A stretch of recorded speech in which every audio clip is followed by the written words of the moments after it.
Hello साथीहरु नमस्ते स्वागत छ तपाईहरुलाई सिभिल क्रेज नेपाली युट्युब च्यानलमा। साथीहरु आज पुनः तपाईहरु समक्ष एकदमै राम्रो तीन कोटेड तीन सेट घरको डिजाइन लिएर आइसकेको छु। ल हेर्नुस् त यो चाहिँ हाम्रो घरको फ्रन्ट फेस रहेको छ भने यताबाट हेर्नुस् त यो चाहिँ हाम्रो घरको राइट एलिभेसन र यतापट्टिको यो चाहिँ हाम्रो घरको लेफ्ट एलिभेसन रहेको छ भने यो चाहिँ हाम्रो घरको ब्याक एलिभेसन हुन्छ है त। साथीहरु यो घर चाहिँ हाम्रो रेक्टेंगल शेपमा रहेको छ र यसको हाम्रो लम्बाई चौडाइ के कतिको रहेको छ, मटेरियल के प्रयोग गर्ने, घरको लेआउट के कस्तो रहेको छ, त्यस्तै गरी हामीले यो घर पुरै फिनिशिङ गर्दासम्म including plaster, painting, plumbing, wiring सबै कुराहरू कम्प्लिट गर्दासम्म कति बजेट लाग्छ, कति खर्च लाग्छ, ती सम्पूर्ण कुराहरूको जानकारी म तपाईहरुलाई यो भिडियोको अन्तिमसम्म प्रोवाइड गर्नेछु। त्यस्ता साथीहरु खास गरी जो साथीहरु घर बनाउने योजना बनाउँदै हुनुहुन्छ उहाँहरुको लागि यो भिडियो निकै महत्त्वपूर्ण साबित हुन सक्ने भएकोले भिडियो स्किप नगरी अन्तिमसम्म हेर्नु होला है त। साथीहरु अब चाहिँ हामी फर्स्ट अफ अल एकचोटी घरको लेआउट हेरौं, त्यसपछि चाहिँ हामी फर्दर डिस्कसन गरौँला। ल हेर्नुस् त यो चाहिँ हाम्रो घरको 3D प्लान रहेको छ। यो चाहिँ हाम्रो स्टेप्स प्रोवाइड गरिएको छ जहाँबाट हामी बरन्डा प्रवेश गर्छौं भने यो चाहिँ हाम्रो मेन ओपनिङ रहेको छ, मेन डोर जहाँबाट हामी घर भित्र प्रवेश गर्छौं है त। ल हेर्नुस् त यो चाहिँ हाम्रो मेन डोर रहेको छ र यतापट्टि हाम्रो सिसाको झ्याल जस्तो प्रोवाइड गरिएको छ ओपनिङ हैन लाइट प्रवेशको लागि। त्यसैगरी साथीहरु यो चाहिँ हाम्रो हल रहेको छ, स्मल टाइपको हल। यहाँ तपाईहरुले सानो सोफा राख्न सक्नुहुन्छ भने यहाँबाट हामी प्रत्येक रुममा जान सक्छौं हेर त। ल हेर्नुस् त यो चाहिँ हाम्रो लेफ्टपट्टिको किचन रुम रहेको छ भने यहाँ चाहिँ हाम्रो एउटा बेडरुम जसको लागि ढोका यहाँ प्रोवाइड गरिएको छ भने यो चाहिँ हाम्रो टोयलेट बाथरुम हुन्छ र यो दुईटा हाम्रो बेडरुम रहेको छ है त। यो चाहिँ हाम्रो घरको लेआउट रहेको छ हैन। यसमा साथीहरु मैले कस्ट घटाउनको लागि सक्दो कम खर्च गर्न को लागि मैले सबै 5 इंच थिकनेसको वाल हालेको छु र यसमा हाम्रो लोड बियरिङ स्ट्रक्चर हुने भएकोले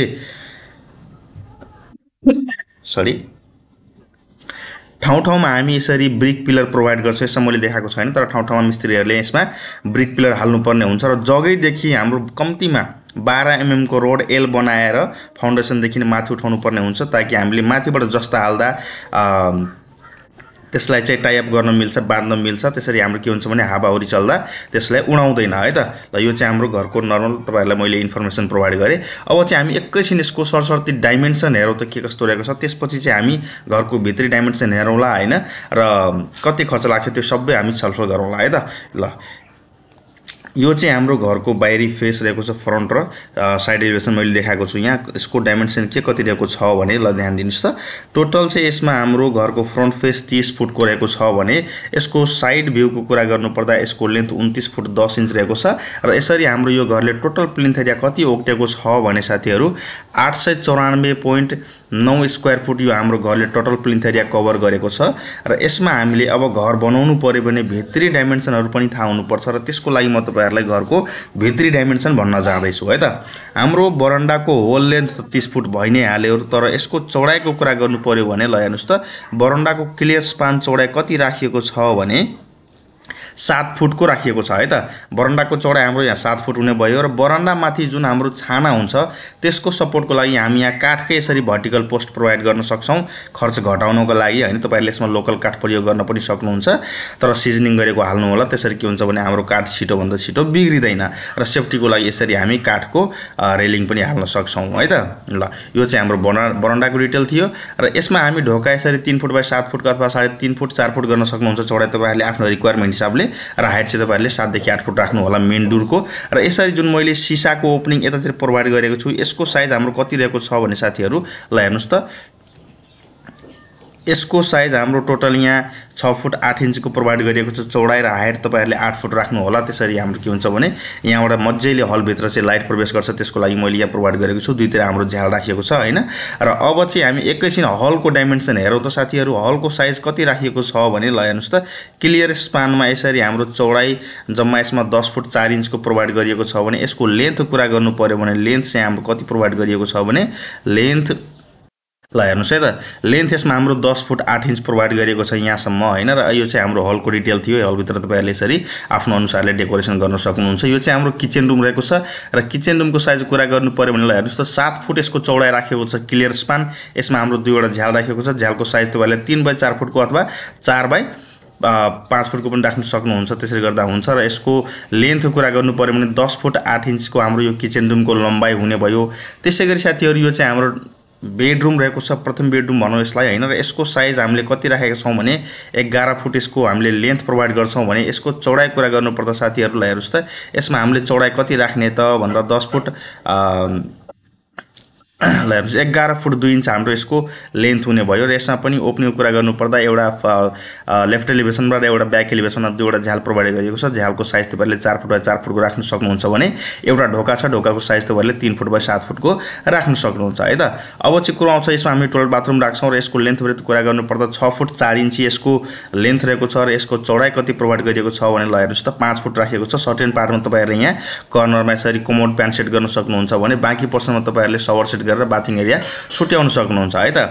त्यसैगरी साथीहरु यो चाहिँ हाम्रो अर्को बेडरुम रहेको छ। र यसको साइजको कुरा गर्नुपर्दा ल हेर्नुहोस् त जम्मा हाम्रो यसको लेन्थ 10 फुट 9 इन्च प्रोभाइड गरिएको छ। र यसको चौडाइ हाम्रो कति यहाँ राखिएको छ भने क्लियर स्पानमा 11 फुट राखिएको छ। र यसमा ओपनिङको कुरा गर्नुपर्दा ल हेर्नुहोस् त एउटा ढोका 3 बाइ 7 फुटको र दुईवटा झ्याल यहाँ प्रोभाइड गरिएको छ। झ्यालको साइज तपाईँले 4 फुट बाइ 4 फुटको राख्न सक्नुहुन्छ भने यो चाहिँ हाम्रो तेस्रो बेडरुम अर्थात् अन्तिम बेडरुम। र यसको साइज कुरा गर्दैछौँ हामी, यसको लेन्थ हेर्नुहोस् त 11 फुटको राखिएको छ। र यसको चौडाइ हाम्रो यहाँ कति राखिएको छ भने ल हेर्नुहोस् है त, चौडाइ चाहिँ यसमा साथीहरु हाम्रो यहाँ 10 फुट 9 इन्चको प्रोभाइड गरिएको छ। यसमा पनि हाम्रो ओपनिङ एउटा डोर छ र दुईवटा झ्याल। डोरको साइज हामी सेम राख्छौँ 3 फुट बाइ 7 फुटको र ओपनिङ हाम्रो दुईवटा झ्याल रहेको छ। झ्यालको साइज तपाईँहरूले 4 फुट बाइ 4 फुटको राख्न सक्नुहुन्छ।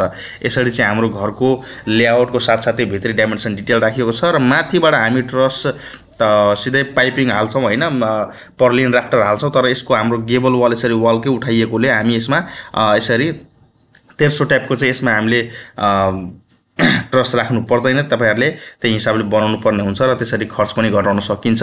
बाँकी डेकोरेसन कुराहरु जुन छ आफ्नो यसरी प्लास्टरमा पनि मिलाउन सक्नुहुन्छ। र यसमा हामीले टोटल कस्ट कति लाग्छ त्यो पनि छलफल गर्नेछौँ। तर त्यो भन्दा पहिले म तपाईहरुलाई नर्मल इन्फर्मेसन के प्रोभाइड गर्छु भने साथीहरु, जस्तै तपाईहरुले यो वाल बनाउँदै जाँदा हामीले यसमा लोड बेरिङ स्ट्रक्चर छ हैन, त्यस्तोमा के हुन्छ भने यसरी यहाँको लोड यसरी सिधै ट्रान्सफर हुने भएकोले यसमा हामी ठाउँ-ठाउँमा झ्यालको तलपट्टि सिल र माथिल्लोपट्टि लिन्टेल हाल्छौँ। त्यसरी के हुन्छ भने माथिबाट आएको लोड हाम्रो यो सिल र लिन्टेलले डिस्ट्रिब्युट गर्छ र हाम्रो यो झ्यालहरुमा यसरी डायगोनल क्र्याक हुनबाट बचाउँछ। त्यो चाहिँ तपाईहरुले प्रोभाइड गर्नु होला रड हालेर।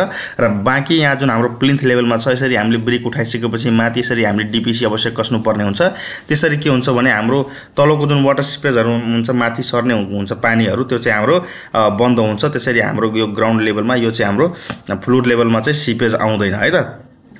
र यसमा हामी फाइनली बजेटको कुरा गर्नु पर्यो भने साथीहरु बजेट हाम्रो यसमा कति खर्च हुन्छ भनेर सोच्दै हुनुहुन्छ भने यो जम्मा हाम्रो 894.60 स्क्वायर फुटमा यो घर बनेको छ। सरी 894.90 स्क्वायर फुटमा यो जुन हाम्रो घर बनेको छ यसमा टोटल फिनिशिङ गर्दासम्म है त, जसमा प्लास्टर पेन्टिङ वायरिङ प्लम्बिङ सबै इन्क्लुड गरिएको छ। इन्क्लुडिङ हाम्रो यो पुरै फिनिशिङ जस्तै हाम्रो यसमा मेटेरियल के प्रयोग गर्ने त हामीले वाल जति तपाईहरुले देखिराख्नुहुन्छ त्यो सबै हाम्रो ब्रिक वर्कको लगाइएको छ भने माथिबाट हाम्रो यसमा जस्ता प्रोभाइड गरिएको छ। र यसरी हामीले टोटल फिनिशिङ गर्दासम्म टोटल खर्च 19,68,000 सम्म खर्च जान सक्छ, त्यो पनि सुगम एरियामा हैन।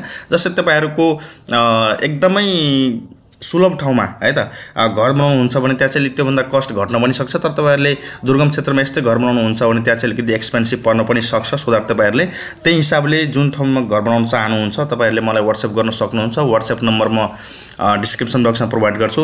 म तपाईहरुलाई त्यसको डिटेल एस्टिमेट तपाईहरुले कुन ठाउँमा घर बनाउनुहुन्छ त्यही हिसाबले डिटेल एस्टिमेट गरेर प्रोभाइड गर्न सक्छु।